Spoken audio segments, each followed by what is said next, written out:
Hello friends, আজকে আবার একটা নতুন ব্লগ নিয়ে চলে এসেছি।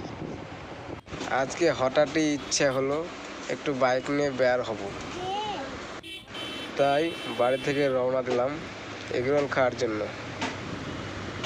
রাতে রাস্তায় বাইক চালানোর আলাদা একটা শান্তি আছে। চারপাশে আলো আর হালকা বাতাস, মুডটাই অন্যরকম। তো ভিডিওটা দেখতে থাকুন।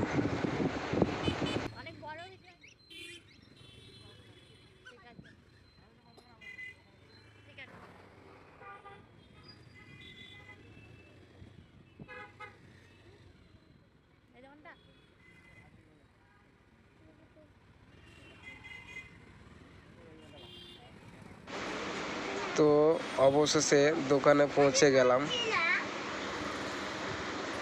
এইখানকার এগরোলের অনেক নাম শুনেছিলাম, তাই আজকে ট্রাই করতে হলো। অবশেষে গরম গরম রোলটা হাতে পেলাম। দেখতে যেমন ভালো, খেতেও তেমন দারুণ। তো তো সত্যি বলতে অপেক্ষাটাই সার্থক ছিল। শেষ, এবার বাড়ির পথে। ওটা যদি ভালো লাগে লাইক কমেন্ট শেয়ার